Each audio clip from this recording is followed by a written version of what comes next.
forward here. I am Teresa Murphy, and I am a doctoral student here at ASU in choral conducting, and I also teach full-time at Brophy College Preparatory, which is why we have 4 Brophy students here with us this morning.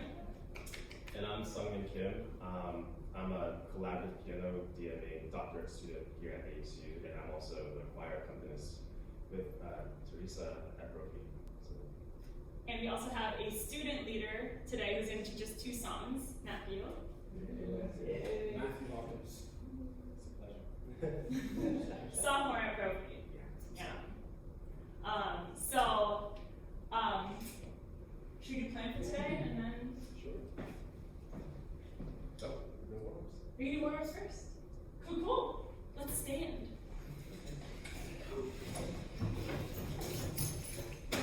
And in addition to our Brophy students, we also have 3 members of Barrett Choir here today. So thank you for being here as well.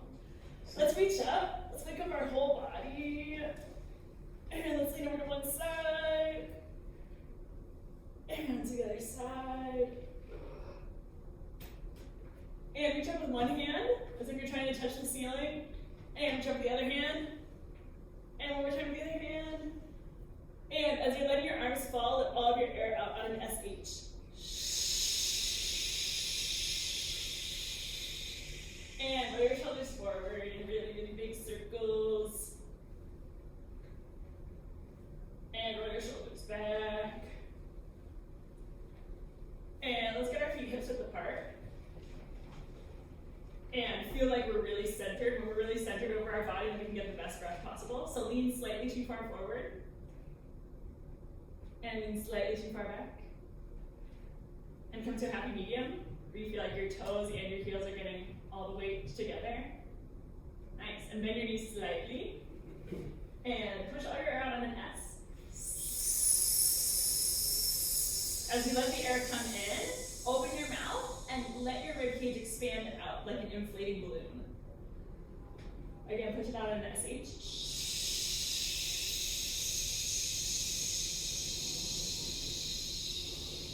Nice. One more time, let your back expand this time. Put your hands on your back if you can. Let it expand. S again.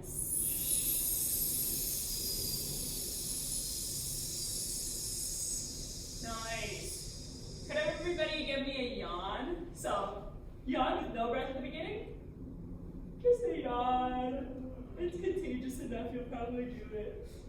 And now we're going to have a yawn on with a little bit of sound. So we go, oh, kind of like a yawn sigh. Ready, and oh. So kind of in that yawn space, we have really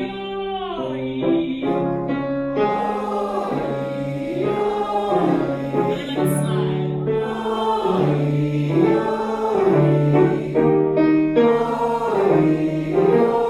Let the breath fall down deep.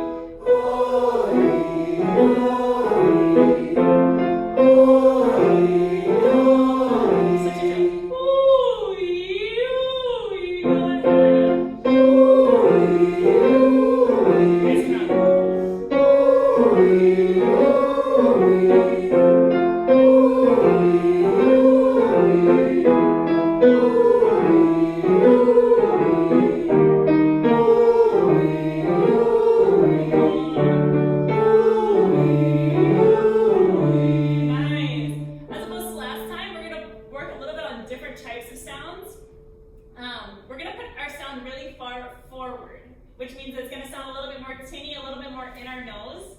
And then we're going to put it more far back, more like a classical sound. See what I have?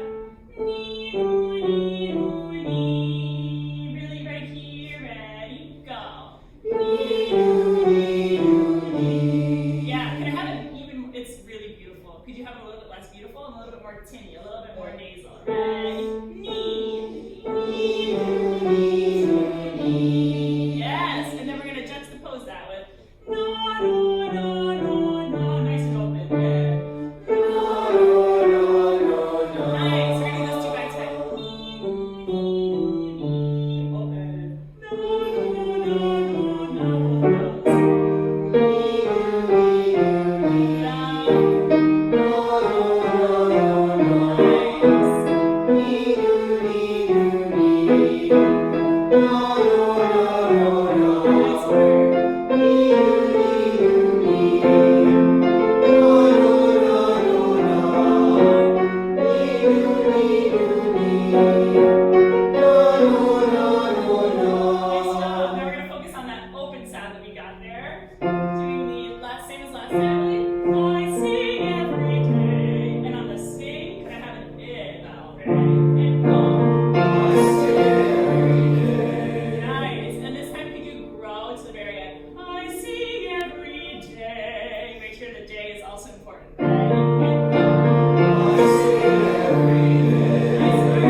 bit different colors from our voices because they're from such diverse parts of the world. Let's have a seat. Nice work.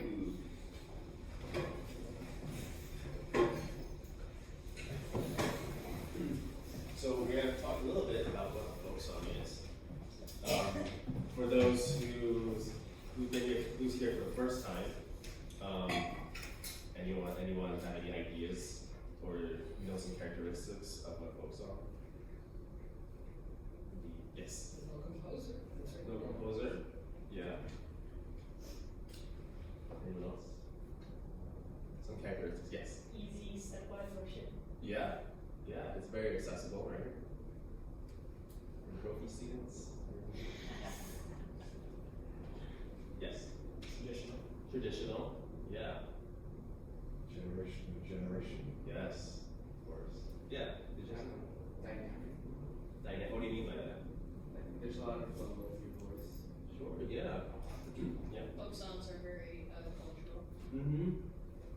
Reflects a lot of culture. Any parents do? Why? You probably sung some version of folk songs in choir. Any like common characteristics or something like I would say they're catchy. that? Catchy, yeah, for sure. It's very memorable and accessible to people. So, some main characteristics is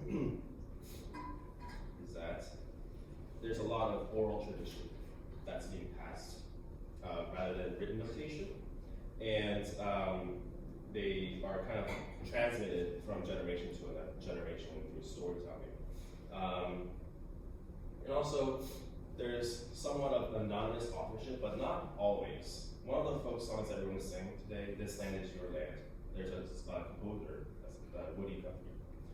And, but sometimes a lot of folk songs are the product of collective creativity by a specific culture or community.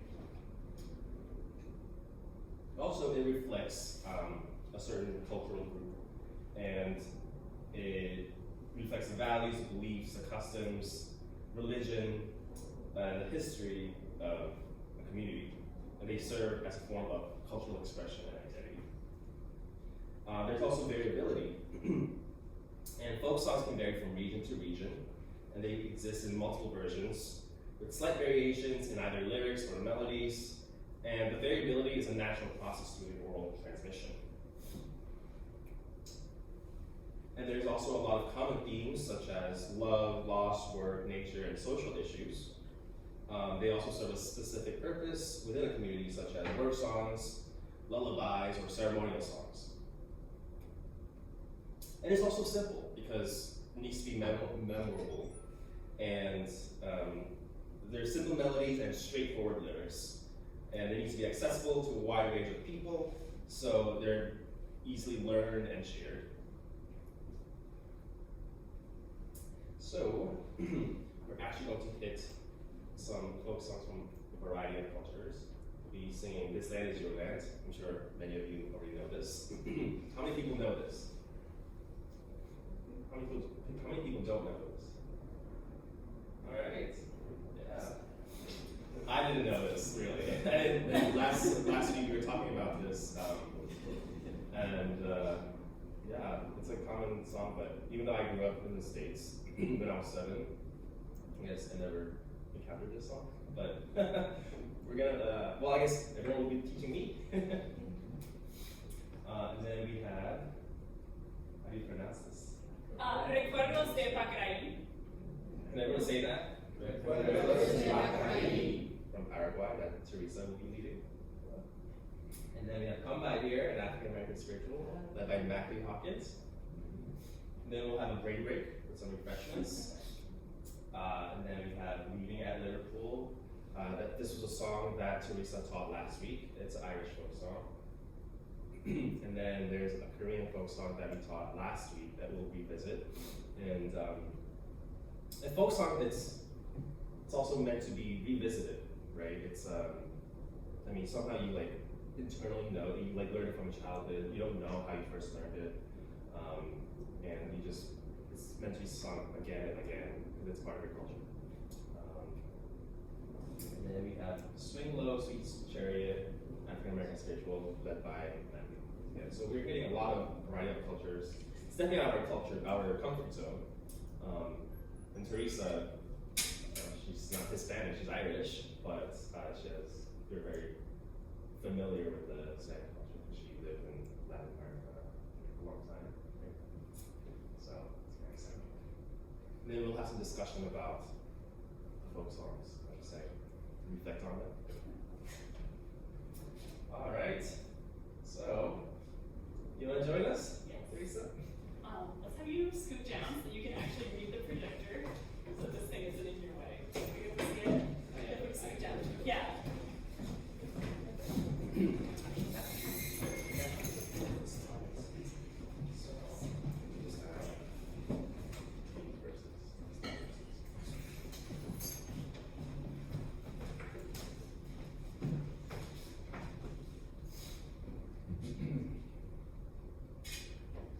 All right.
Nice singing, everyone.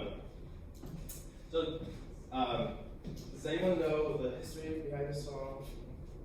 Any of the Ollie folks? Where did you guys learn this song? In school? 60s protests. 60s protest. Oh. Yeah. And what kind of protests? Oh, you name it.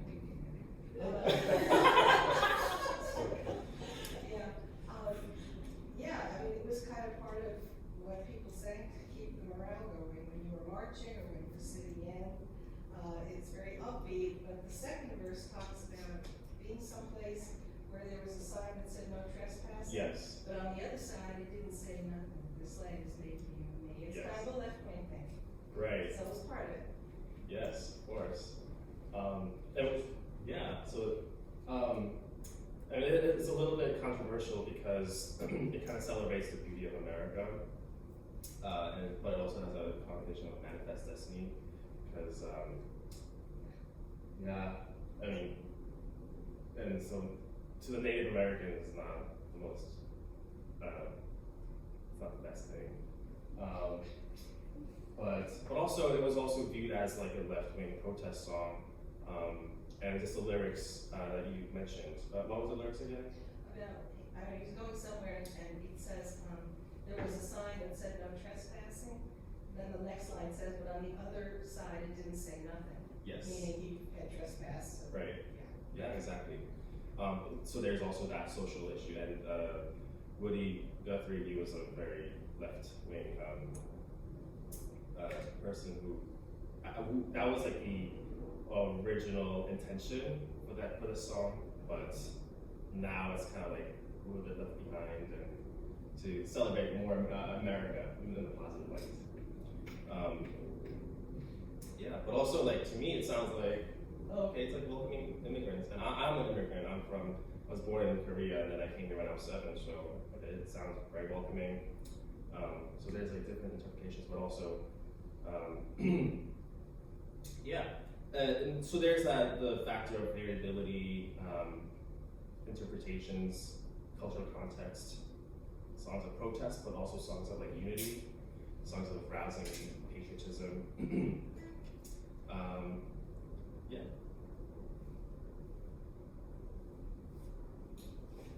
All right.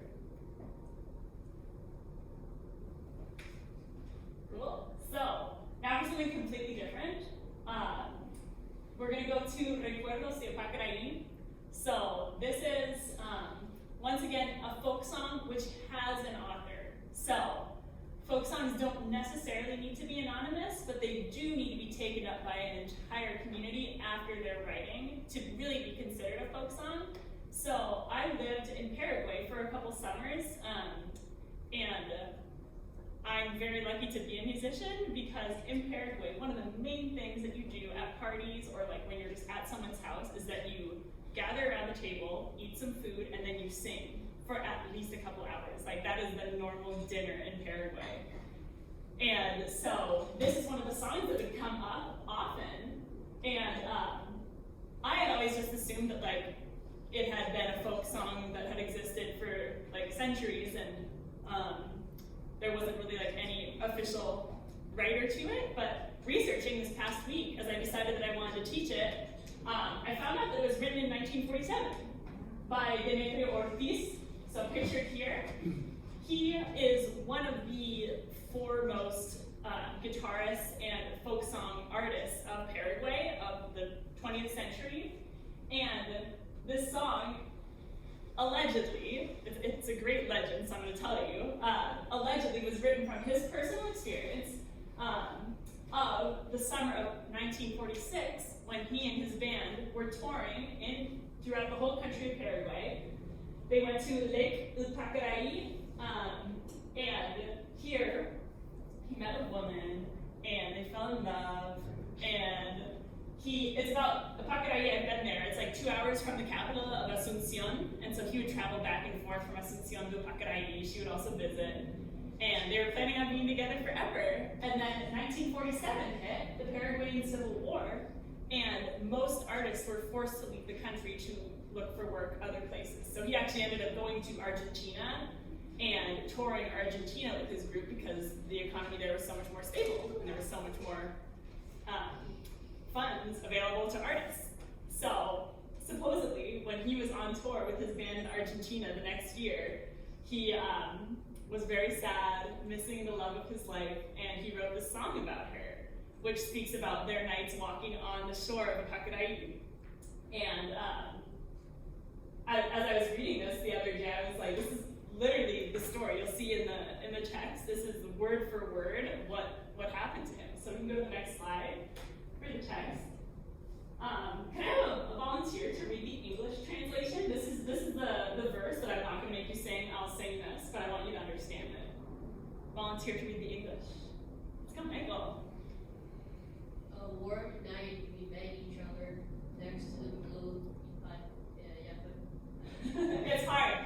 I should also say this before you take a stab at it. In Guarani, so Paraguay, almost everyone in Paraguay is bilingual. Paraguay is one of the few countries in Latin America which has preserved their indigenous language. So of course, Spaniards brought over Spanish, and that in most countries decimated the indigenous languages there. But in Paraguay, they were able to preserve the indigenous language of Guarani. Guarani is unlike Spanish in that it doesn't have the 5 vowels. It doesn't have A, E, I, O, U. It has 6 vowels. A, E, I, O, U, U. So it's like in the back of your throat. If you say I, and then you move your tongue back, so say I, now move your tongue back. U is literally the word for water. That's a word, that's water. So, which is why it's called Upacaraí. That's why it's the lake. So say it with me, Upacaraí. Exactly. Now, Mike, take another stab at it. I've given you the instruction. Yes. You sang sadly along the way, old melodies in Guarani. And under the spell of your songs, your love brought me back to life. And in beautiful moonlight, I felt the warmth of your white hand and the love of your beautiful eyes. So I'm just going to sing this to you so you have a sense of the verse. Una noche tibia nos conocimos.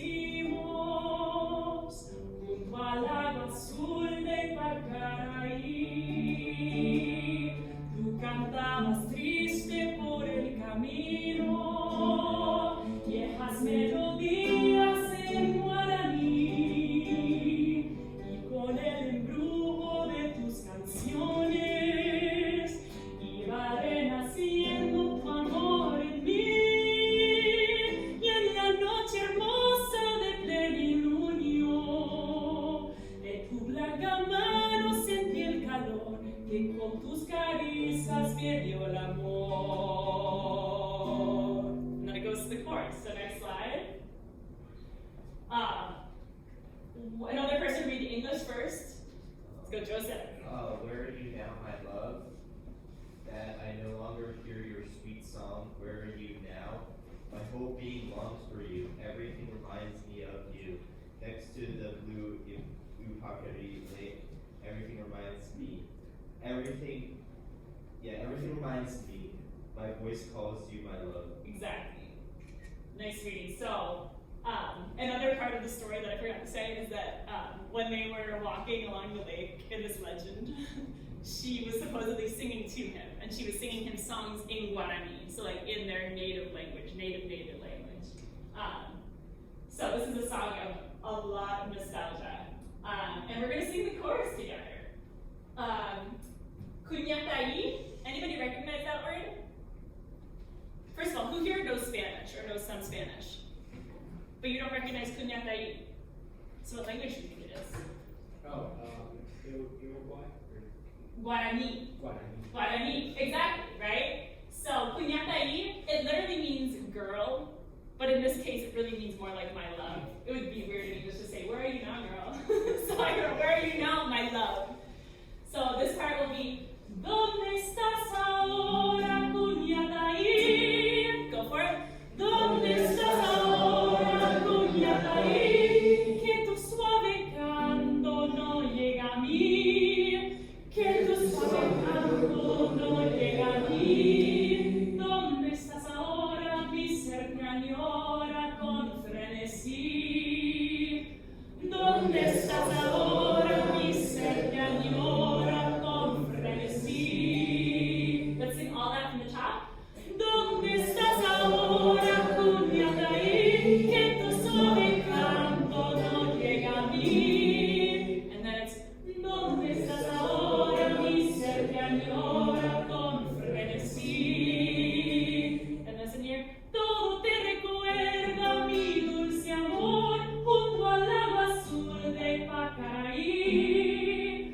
Todo te recuerda mi dulce amor junto al lago azul de Pacaraí.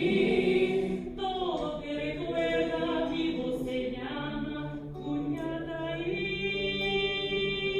So it says, todo te recuerda, mi voz te llama, Kunyatai. All of it. ¿Dónde estás ahora, Kunyatai? Que tu suave canto no llega a mí. ¿Dónde estás ahora? Mi ser te añora con frenesí. Todo te recuerda mi dulce amor junto al lago azul de Pacaraí. Todo te recuerda, mi amor te llama, Kunyatai. Back to the previous slide. Una noche tibia nos conocimos. Feel free to sing along if you'd like. Junto al lago azul de Pacaraí. Tú cantabas triste por el camino, viejas melodías en guaraní.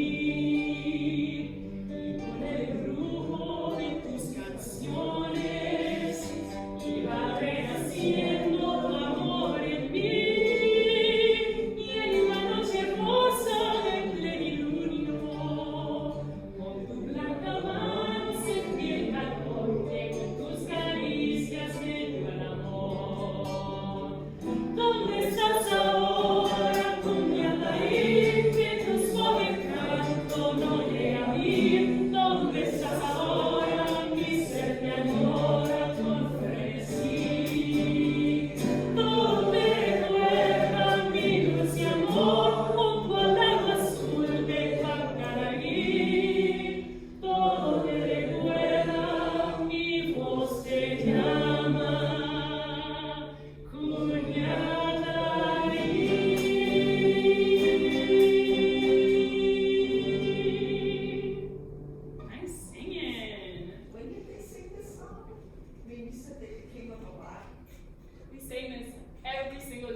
Yeah. And what does recuerdos de Ipacaraí? Recuerdos, memories of Ipacaraí. So, yeah, very much a detailed memory in this case of Ipacaraí. And there's, of course, a version completely in Guarani, which I have not yet learned. But this is the better known one. Any other questions about this?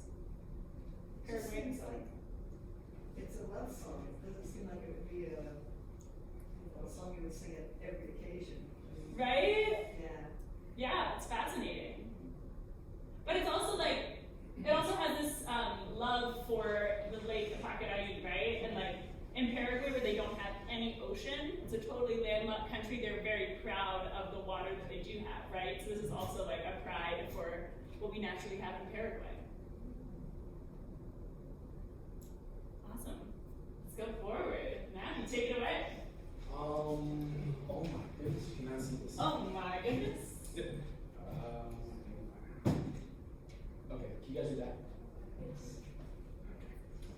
Who knows who's seen Kumbaya before? I'm not singing.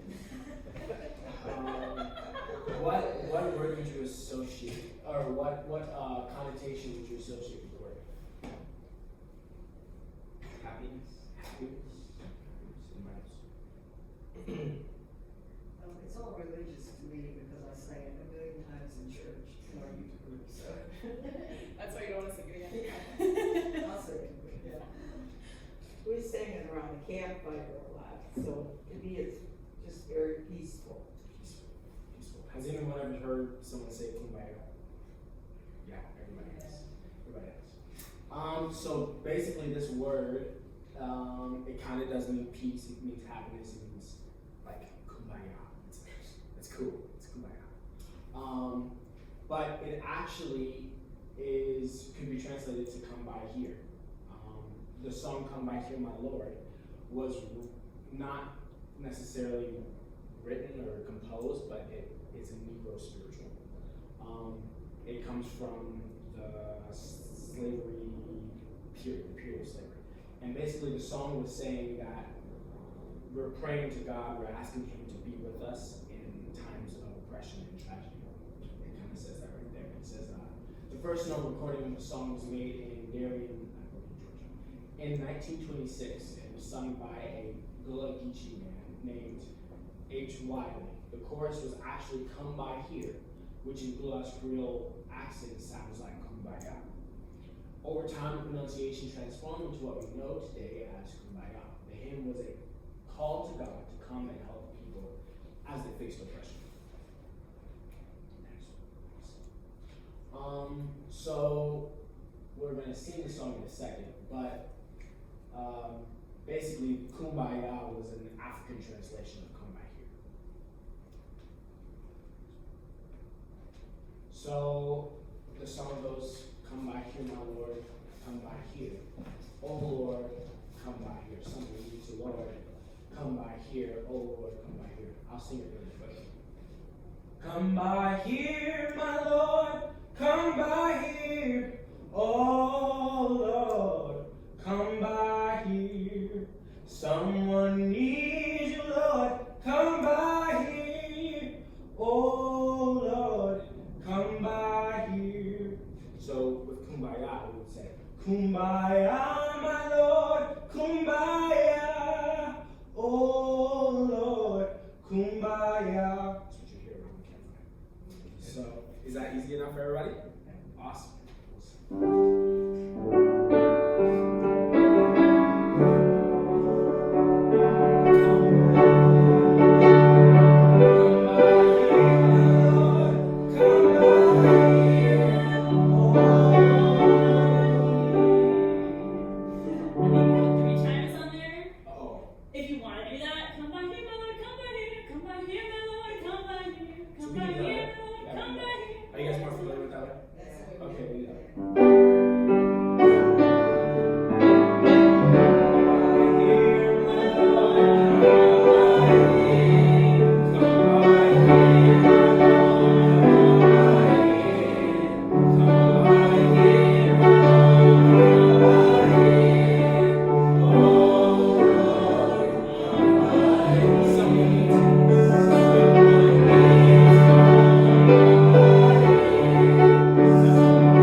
kumbaya not an actual word, it's just sort of a. Well, that's no one can like actually like decide whether it is or it isn't.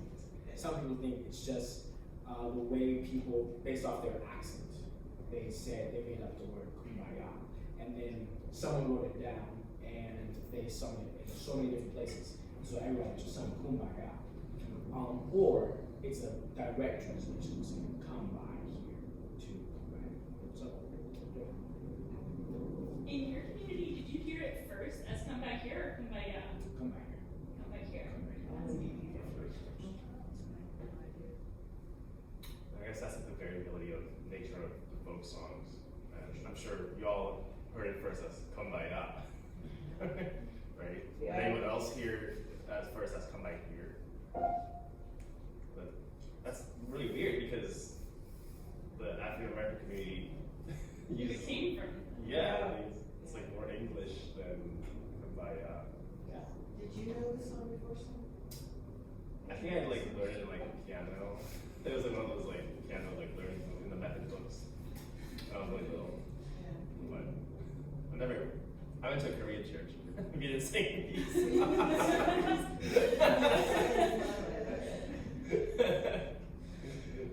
Any more questions? Okay, Oh. question. I heard you use the word Negro spiritual. Is that the correct term to use? You can call it a Negro spiritual, call it African American spiritual. There's no correct term. Of course. I have one more question about you. The way that you sang at the beginning had like amazing like ornaments, right? Yeah. Is there like last time, would you give us any feedback on how to sing it more stylistically? It kind of comes from an understanding of what the song is. It Yeah. also comes from like you just have to know the song well. But in my experience, you just let the spirit lead you. But in more like in a technical sense, I explained this last week. There's various ways to sing. Recently I've been taught more of a classical way, so we say, come by here, my Lord, come by here. Come by here, my Lord, come by here. Come by here, my Lord, come by here. Oh Lord, come by here. There's certain, like, the way that you say the vowels, the way you say the words. But in the way I've been taught since a very young age is you get really into the song and you just commit to it and you just say, come by here, my Lord, come by here. Come by here, my Lord, come by here. Come by here, my Lord, come by here. Oh Lord, come by here. And everyone doesn't have to sing it the same way. Anyone can sing it whichever way they want. As long as you're in the same note, of course. The harmony is welcome as well. It's just, it's kind of, there's a certain creativity that comes with the church, I believe. That would be, did that answer your question? I was thinking the first way you sang it was just so much more intense and to be much more meaningful. I feel meaning can be taken from anywhere and in any way. Sometimes your environment or your situation calls for a certain tone to the song, and sometimes it calls for different. Just depends. Any more questions? Awesome.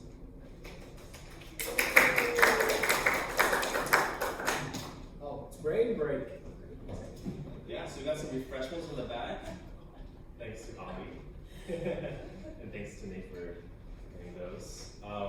So please grab some refreshments and talk to someone you don't know. Some possible conversation starters are what's your musical background?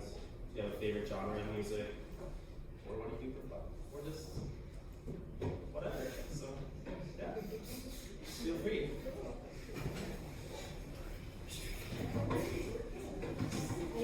Big prayer songs. So their body knows, I can just sit here and listen. Oh, I love it. I'm taking a kumihimo, which is a Japanese sort of weeping. Right. I can sit in front of the TV Well, and I'm doing Surprise, this. surprise, how do you meet everybody else? Yeah, exactly. Exactly. Well, But it's easier for me to concentrate. Yes. I don't know why, but. I understand Yeah. that totally, yeah. I was interested because it looks like it's round, like you have those circular. Well, I do have the circular needles, but I go for the end. Oh, I see. Jenny, can I give you some I've tried food? them. I'll go with that. How spectacular. Isn't this wonderful? I wanna do this every weekend. Yeah, I This must know. go on. This must go on. And I love the intergenerational. It's really I nice. love it. Keeps you young, though. Yeah. That's what's happened to you, you know, you're like. Yeah, I know, I'm getting old. Oh.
Really?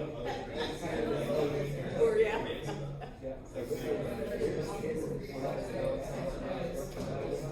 know. Yeah, we know about my Traverse City, so. Yeah,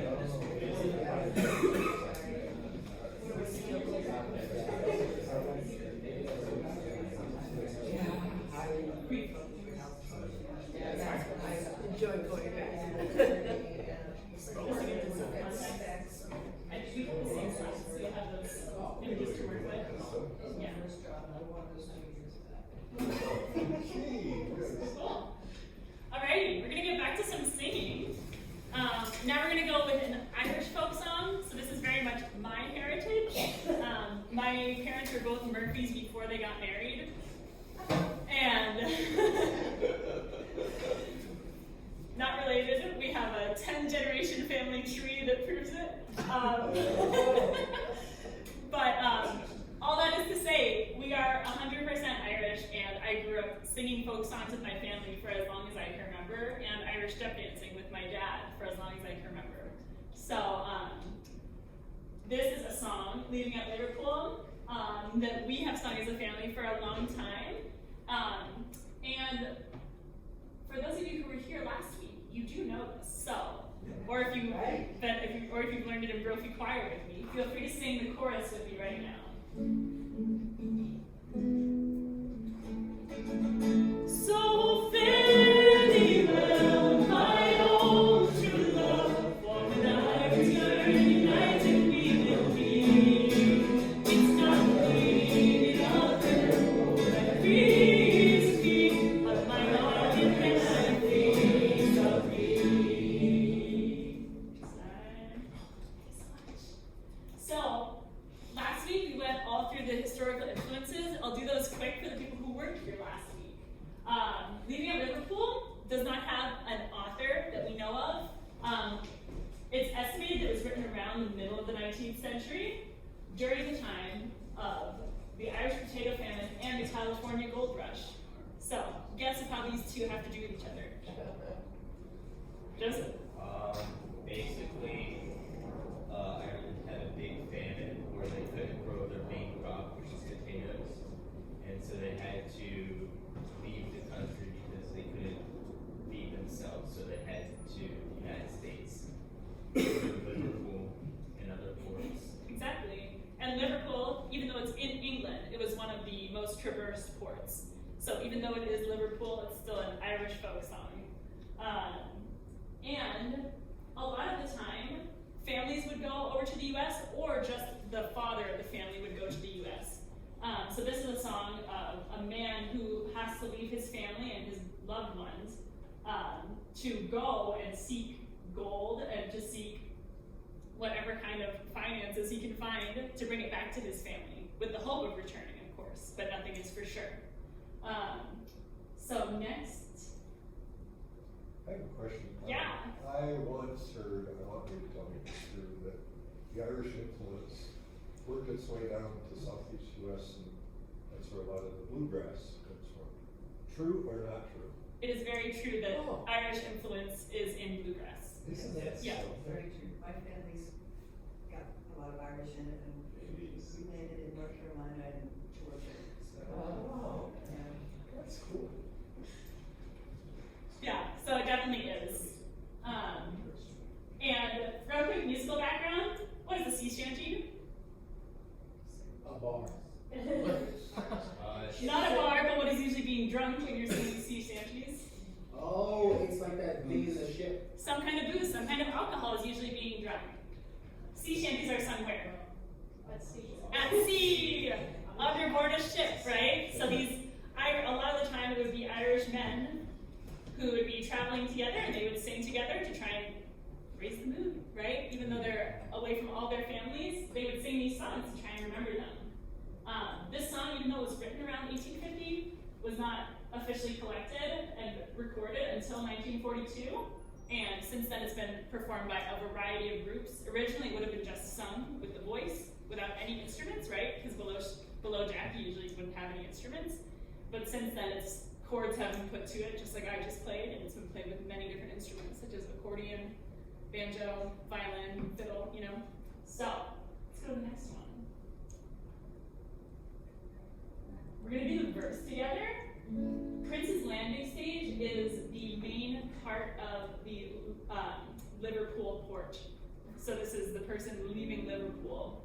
So repeat after me. Fare thee well to Prince's Landing Stage. Your turn. Fare thee well to Prince's Landing Stage. River Mersey, fare thee well.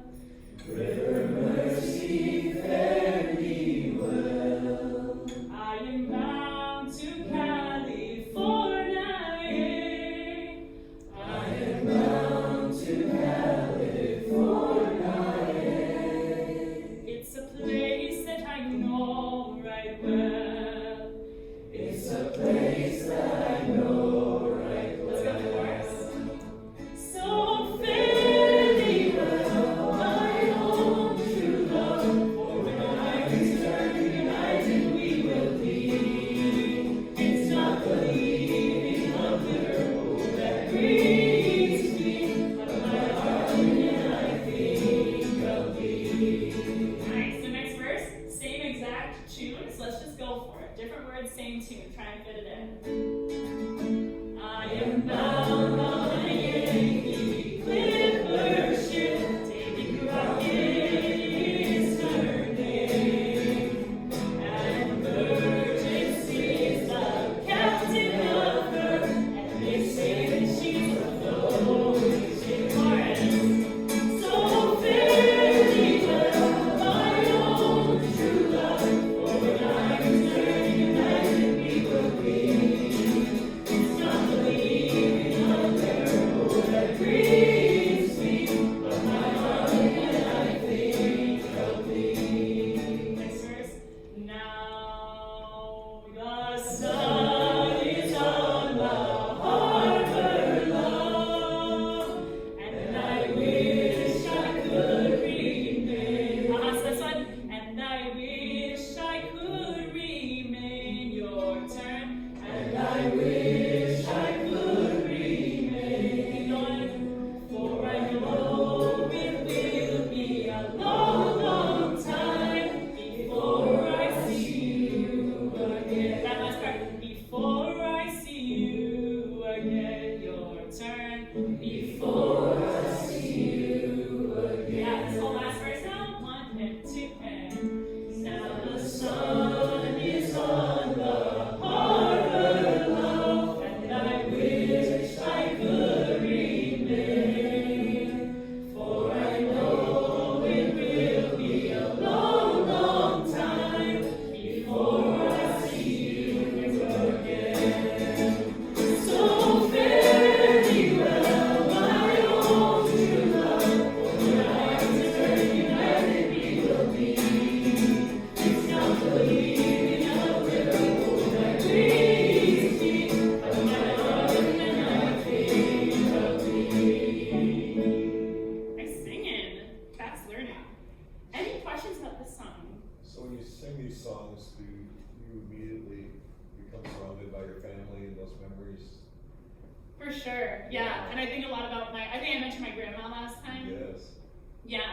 Because she was like very staunchly Irish Catholic and would have nothing to do with anybody talking about the English or the Protestants. And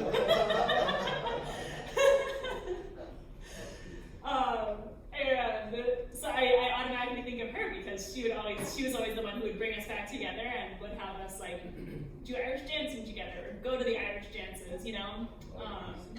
So a lot about that.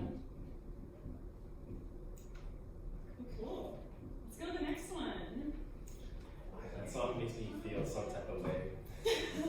Leaving at Liverpool. Yeah, question. For the living at Liverpool, when you were singing, I saw that you were kind of like jumpy and happy. So I feel like, is that something like with your culture being Irish? Is that something that happens when you always sing folk songs? Like Yeah. you kind of like happy, right? Yeah, I mean like, especially the Irish use music a lot as like coping with loss, coping with like really missing their loved ones, right? And so I think a lot of the time, us Irish like use music to make us more joyful when we need it, right? Yeah. But also, I think that's part of her personality. She's also very positive. That's it. But also just like singing as a group, I don't know, it makes everyone feel like connected, and I mean we're all singing like the same melody, and like on the same like wavelength, same like heartbeat, I'm sure. So yeah. We talked about this last week, but just a quick history of Korea. We've had some neighboring countries that were kind of invading. Korea is a tiny little peninsula, so but then you have like the two giant countries, China and Japan, and our history isn't the most friendliest between them. And then we also had some colonization by Japan from 1910 to 1945, and there was a lot of brutal history that we're still kind of dealing with today. Then we also had a really sad history of the Korean War. High school kids, you guys study history. You guys know about the Korean War, yeah? Yeah, that Sure. so basically in the 1950s,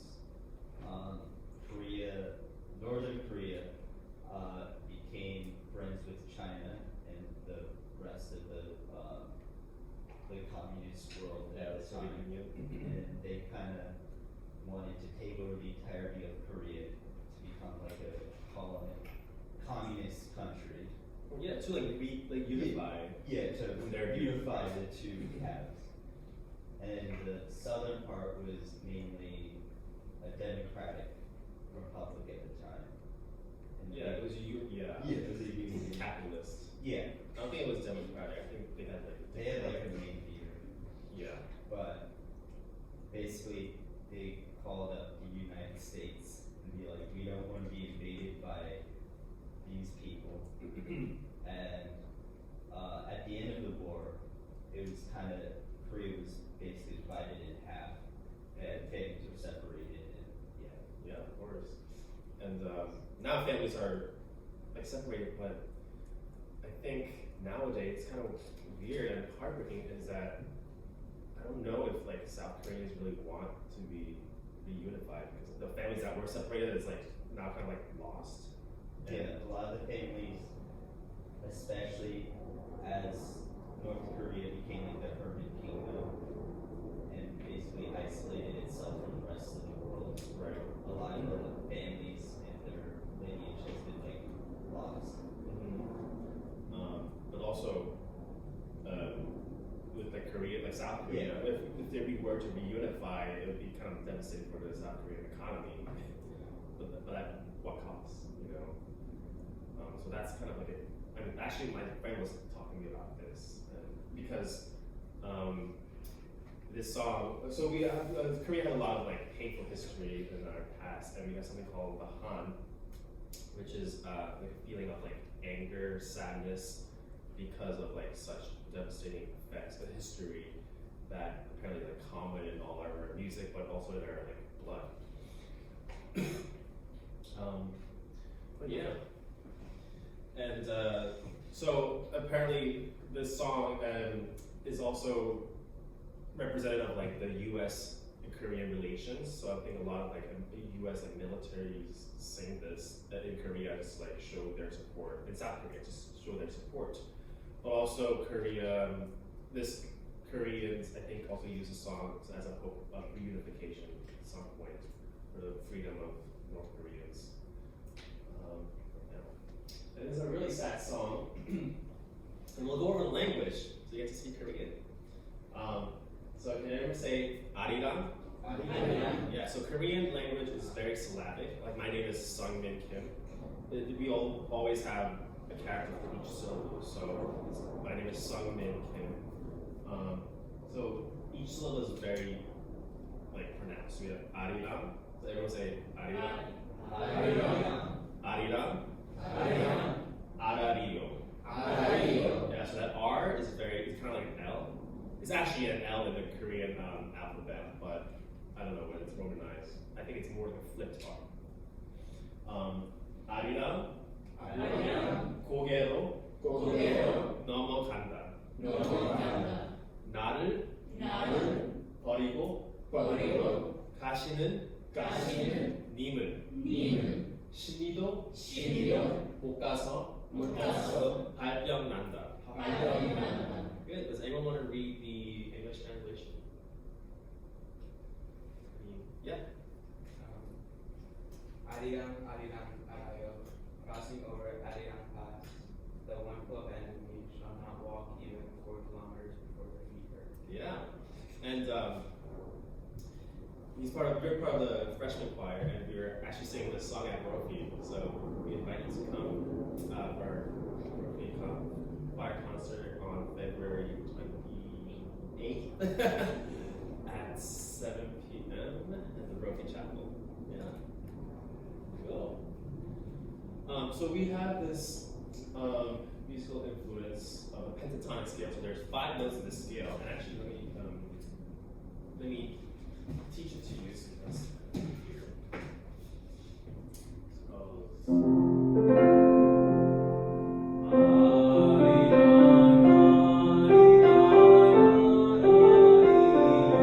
Your turn.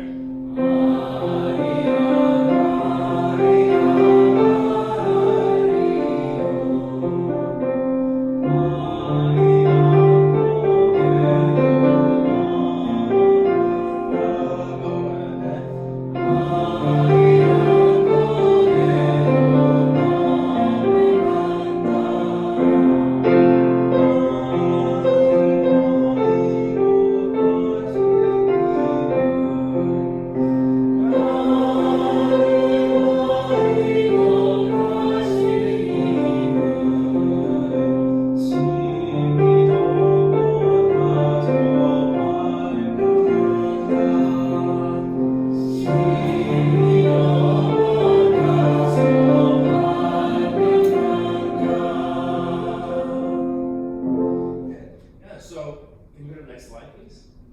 We have the pentatonic scale, which has 5 notes.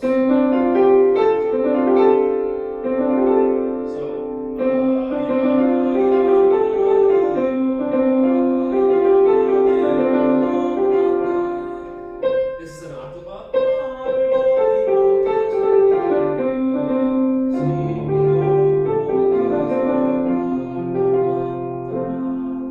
It only uses the 5 scales, and that's a very Eastern, East Asian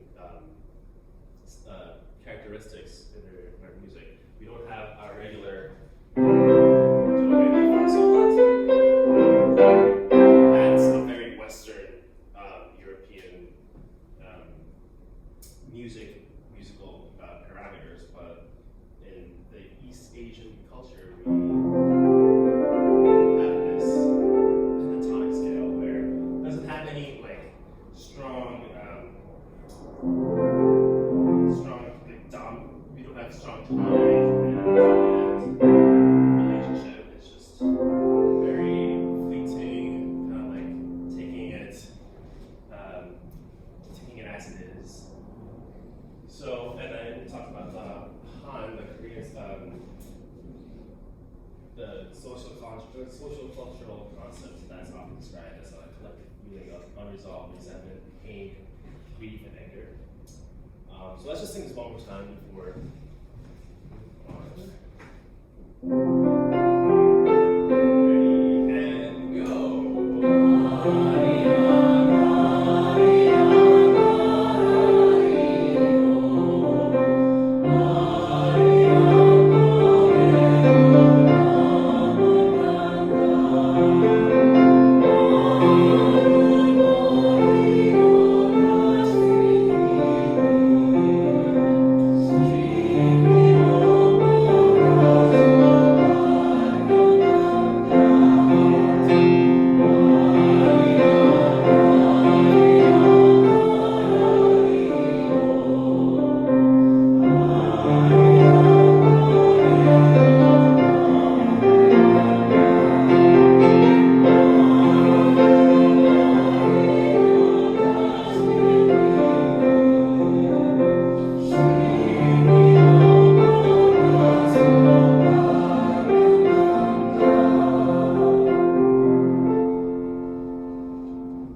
Chariot are all the people from last time.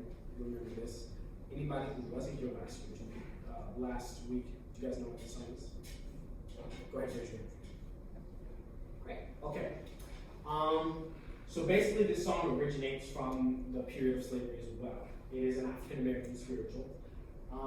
And in its lyrics, we can see it says things like, swing low, sweet chariot, going on to carry me home. And the point of the song is to tell us that beyond this world, this realm that we're in now, there's somewhere better. There's a better place. There's heaven.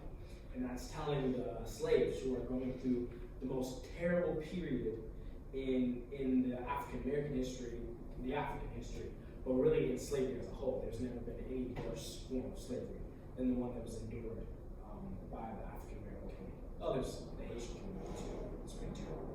But African American community really suffered, and they had to know that there was somewhere better and something else that they could get to. This also was a coded song, and it was telling people how to get to the Underground Railroad and get to the north. Jordan River was saying that it was a step towards freedom. When we get over the Jordan, we'll get to freedom. We can go to the next. So the song says, "Swing low, sweet chariot, coming forward to carry me home." Swing low, sweet chariot, that would be like an angelic chariot, a chariot of God, from God, and it's coming down to set you free from the world, from their terrible existence.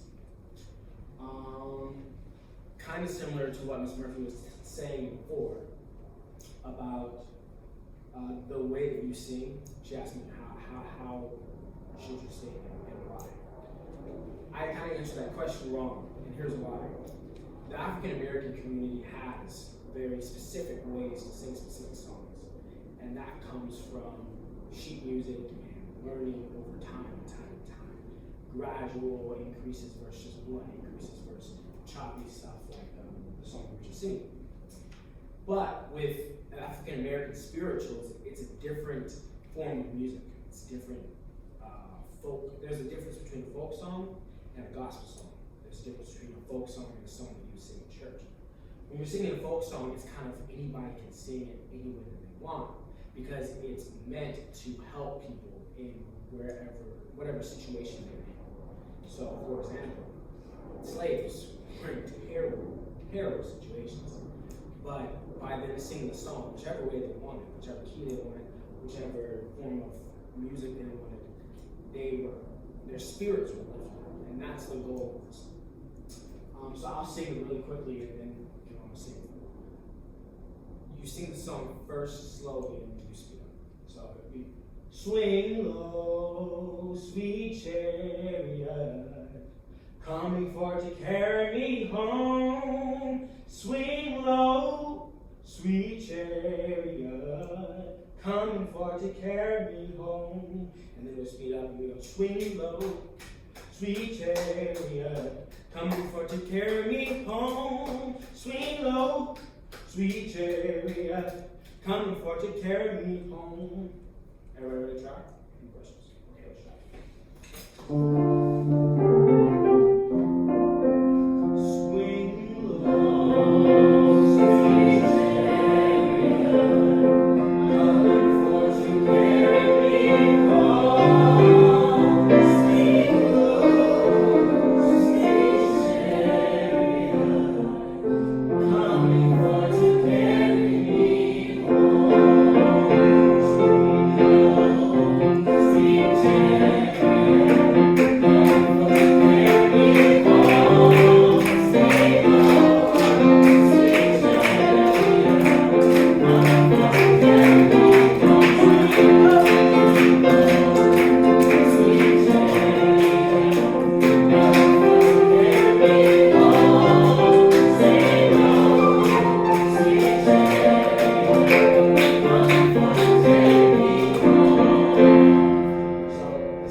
Space that you're entering into, a stepping point towards freedom. So that's what it's talking about. So it's like, I looked over to Jordan, and what did I see? coming for to carry me home. A band of angels coming after me, coming for to carry me home. So a band of angels, something really important to slaves in this time was that they were heard and seen, because they weren't respected, they weren't seen, they were treated as animals, as cattle, as cows. But for a band of angels, a divine presence, something above human beings, above kings, above lords, above bishops, to see them and to want them and to take them home was a big deal. It was a big deal. So you kind of want to give it that spirit you sing. A band of angels coming after me, coming for to carry me home. Sweet love. Okay. I looked over to Jordan, and what did I see? Coming for to carry me home. A band of angels coming after me, coming for to carry me home.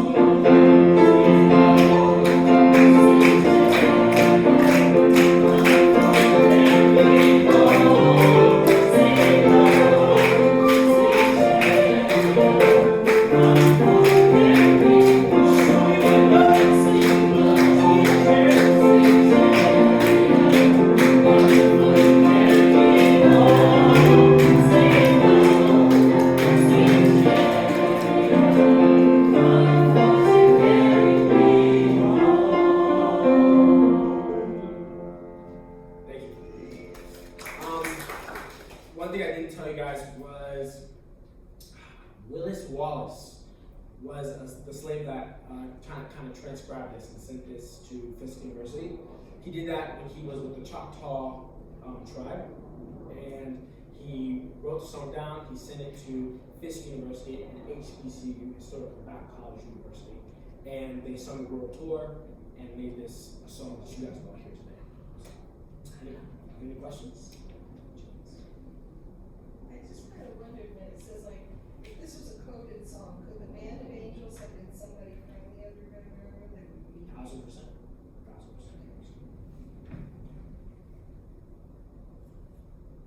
I know, like last time we sang and cast sometimes it's slow. Is there like certain instances where you would do either, or is it just kind of go to the chorus? Well, in my experience, actually, I was on the phone with my grandmother because I was telling her about this, and she was like, "No, you're singing it all wrong." I was singing it fast. Because my grandma has this thing where whenever I do something, she always makes me show her and sing it for her afterwards. And so I sang it for her, and she was like, "No, you gotta sing it slow." And so, truthfully, I think it depends on where you are and what you're doing. Like, if you're singing this song before you start church, normally they're fast songs. You can swing low, sweet chariot. But if you're like really just contemplating and reflecting, swing low, sweet chariot, coming for to carry me home. You gotta really just get into the song. So it just depends. But yeah, that is the answer to your question. It's a long answer. Also, there's a lot of like choral settings to the song, and that's how I first learned it. And then, but we also like sing it as hymns, like in churches.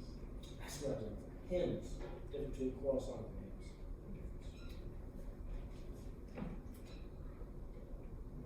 Awesome. Thank you.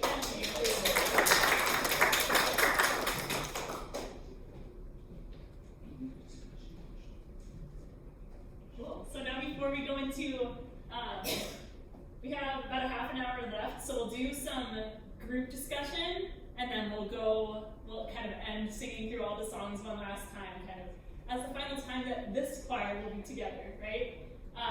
So we'll go with our first question. So, does anyone want to read the question? Yeah. How can younger generations contribute to the preservation and promotion of folk songs?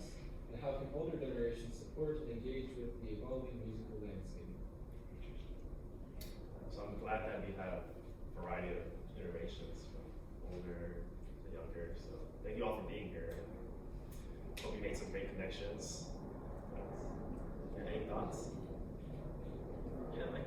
It's like a good way to preserve it because I could like see a lot of people like forget about stuff, even like going like from COVID from back going to church, and a lot of people forgot like what to say. So what I think would be nice is to like the older generation to like kind of record it as just like a safe file just in case, and then in the future we could all just look at it and just remember us. So recordings as a major, as a major tool. And you made a good point because for I think the majority of our folk songs that we all talked about, they were written down in order to become songs that we all know today. So definitely writing it down and getting something where it won't go away.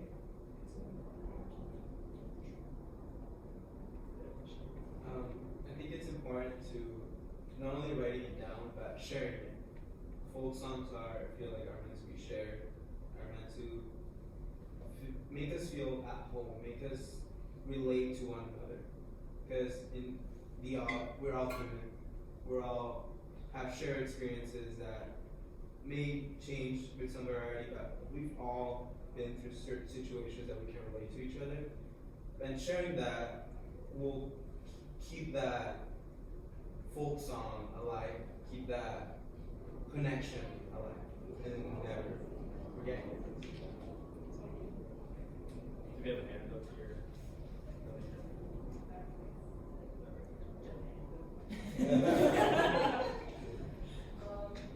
I would like to know from younger people, how do older people like keep up with the evolving musical landscape, and also put in a plug for the Kaylee, the Irish. I think it is face to face if we can get together and share those things. I mean, I've had enough of Zoom. I love Zoom. I live on Zoom. But you can't sing together on Zoom. There's a delay. You can't do music on Zoom. You have to kind of be there.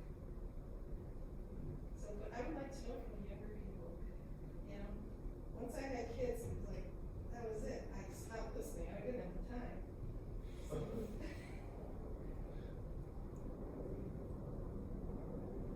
I mean, kind of, personally, I want to be a dad, and I want to have kids, so I wouldn't stop listening to music. I would sing it with them, I would teach them to like, sing with them, and I will share my experiences with them, my positive experience, you know? Maybe they have recognition music they listen to, and I was like, okay, share me. Tell me what you listen to. Tell me why do you listen to this? What's the meaning behind it? Personally, me, I listen to a lot of Latin pop. I love Latin pop. It's my and my mom listens to a lot of what's it called again? Like church music, right? And she's like, oh, she loves this type of genre of music, and I just love it. And I'm like, can we play some Latin pop, please? And she's like, fine. But I'm like, at the same time, I was like, oh, she wants to have this moment with me, sharing what she likes, but she also wants to relate to me, what I like. And sometimes she plays her music and I play my music, and then she's like, oh, I like this song. Yeah, it's in my playlist. And I don't know, something like that maybe. Yeah, A lot of music now is really commercialized, but so it's hard for like to create new folk songs too. But TikTok has been a really good resource for me because I'm always on TikTok. But there's all kinds of new stuff that people are sharing from different cultures, different languages, that people are getting exposed to a lot more now than they ever would have before, I think. Do the Ollie folks know what TikTok is? It's a social media app just where people share videos of singing or whatever they want. Yes. Something my family's been really good at with this is when, like you said, when you go to away, when I go to visit my family, almost every time after dinner, especially with the more people that are there, we'll all sit outside, and then my grandpa brings out his guitar, and then we'll sing together. And so we always sing together both their songs that they grew up singing, and then we'll also, because growing up, he helped out a lot and was very involved with my grandpa in the church, and then also was a music teacher. So he would, every gathering that they ever did, he would force his kids to sing with them. So my mom and all of her siblings had to sing with them. Yeah. And so they kind of do the same thing to us, the third generation. When we're there, they make us sing, even though we don't want to. And That's good parenting. yeah, You'll be no, thankful I agree. I agree, but it's in the moment it can be hard for the young ones, the kids, to want to sing, especially because they'll also show you the ways you're supposed to sing it, and that can be a little challenging, but it's good because it keeps us all together and we sing together. And then as us younger generation, we will come and show them music that we heard and oh, I want to try this song with you, and then we just learn different music together. Totally. Michael. I would say probably thought of this as a really good way because I remember when I was a very little kid, and I was just going to either just church or to any place, and there's a big congregation, a lot of people, and we all started singing songs. Even though I didn't know any of the words, I would just still play along because I was in a big group and I was just surrounded by it. It felt nice. But I would say now, especially that a lot of the songs have been really forgotten, and a lot of the new generation, they don't sing with it because they don't want to stand out or stuff like that because they're very self-conscious. So I'd say that's probably a good way would be for all of us to just get into a big group and just start singing because then all the little kids will want to join. I think the importance of choir as well, and music education, will kind of help us to interact and just know how to sing beautiful sounds. But music education in general, I think, is really important for our culture, heritage, and also learning other people's heritage. So that we learn a lot of songs from choir music, right? Right. Absolutely. Workshops like these by Ollie. I think what these contexts do, right, is whether it's a workshop or choir, a lot of these settings or family settings, is they sort of invert the. I'm in between a lot of the generations here. I know I don't look it. I look like I'm still in high school a little bit. But I think that for some of the younger ones, myself included here, there's this kind of message where it's at some point, you grow up maybe in elementary school, there are these big choir concerts, or you're used to singing, right? And there's not really this streamlined sort of, oh, I'm in choir, I'm a soloist, I am a singer, and you begin to, I think, identify your own musical ability and talent in certain ways, or because that's kind of what's fed back to you. And spaces like that invert that question, right? It's not, no one came in, when I walked in the door, no one said, well, can you actually hit a G when we need you to hit a G, right? Or do you understand what a tonic and dominant is? And so that participatory nature to, I think, some of these spaces opens up a different way of musicking, as a verb, that I think is probably a lot more common when we're thinking back to the cultural context in which these folk songs arose. So I think that's maybe something that's lost in our generation, where we're very resume focused, right? We're very, there's a lot of pressure, I think, for us to specialize and sort of perform in certain ways, whether it's in music or eventually those of us who say, well, I can't sing. How many times have you heard a friend or a family member say that, right?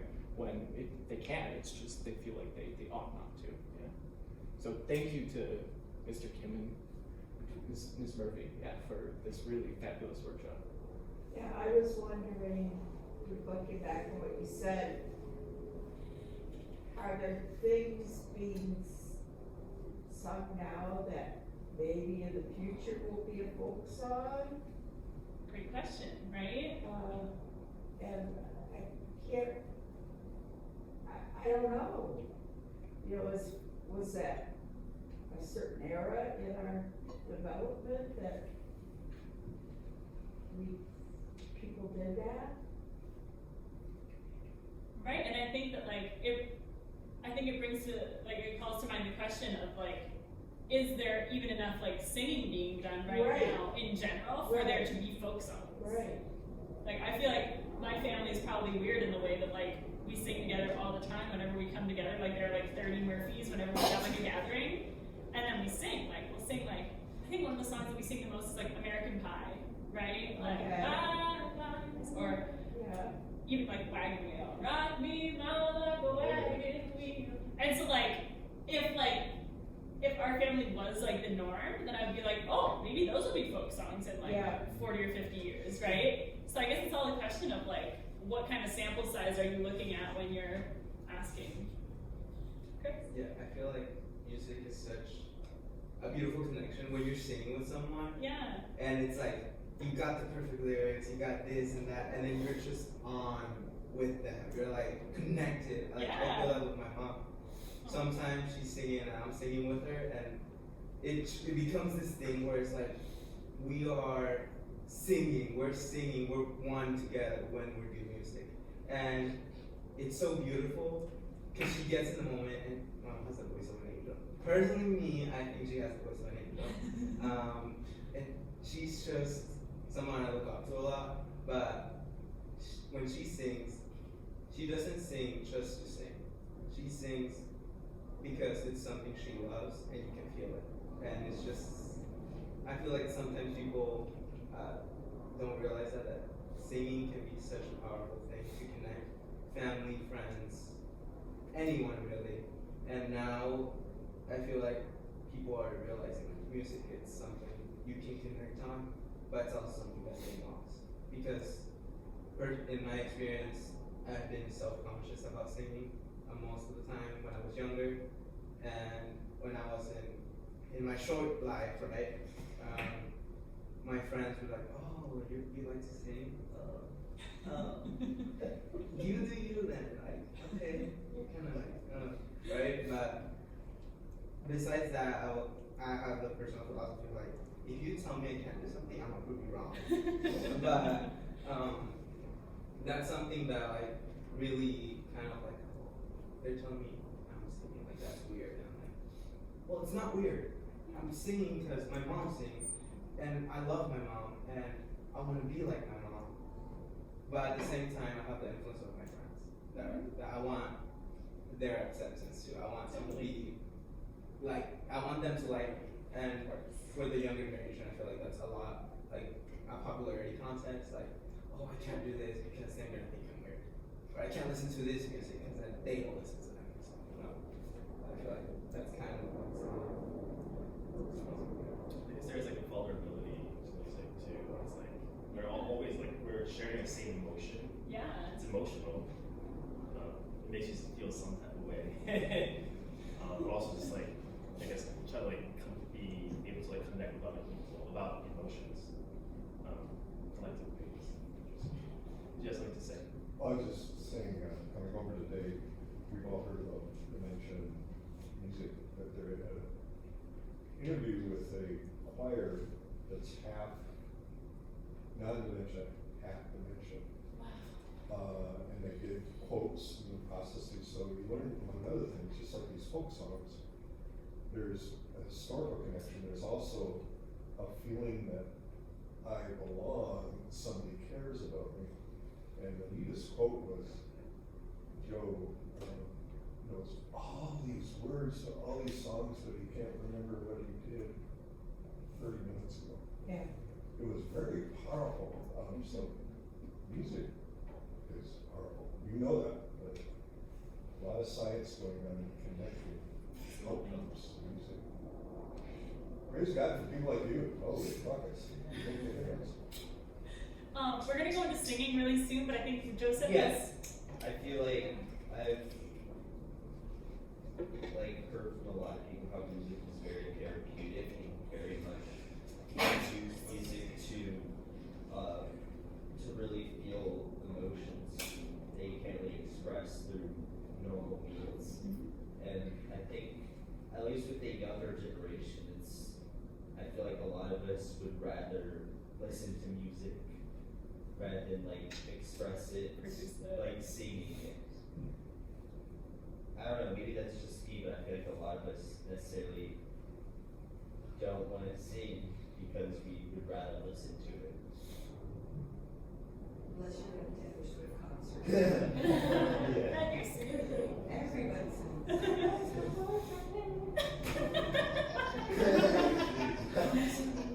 I mean, that's the thing with concerts, we actually do like sing out. It's like, Exactly. And there's something to be said for being in a group, right? And singing together. I was just like, back when the Hobbies Folk song was made, there was no way to listen to it besides you singing it all together or playing the music yourselves. So now with this like commercialization, obviously, it's a lot more easier just to listen to the music and turn on your phone and play whatever song you want. So I think that like ease of just picking up your phone and listening to it kind of takes away the value of playing it yourself. Because a lot of people are just like, I can play it on my phone. Why would I sing out loud? Why would I get ears together and play with them? Right. When I can just listen to it right here on my phone with you guys. So I think that's part of the problem with people not sharing music like in person as much, is because it's so much easier for them to just do it electronically. Totally. But once you do it, like you can't help yourself to like not sing along. Or I feel like what if we like sing these songs again, like or hear it, you're probably gonna sing along internally because you're like it's like so familiar, like it's someplace in your heart.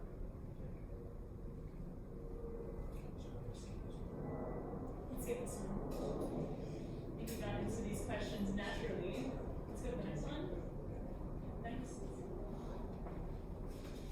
Ready to sing some songs to end our time together?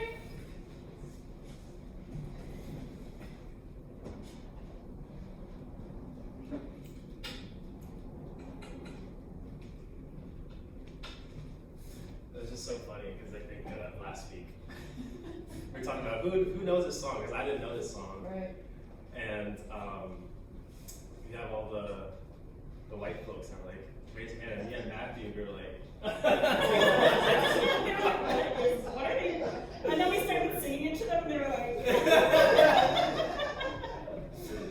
It's growing on me. It's a good song. yeah. Yeah.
then it was a she in the next one. She, and they say it's the captain of her. The ship is always a she, right? I got it. Yeah. It's super. I know. Just sea shanty things.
For this one, I want to challenge you guys.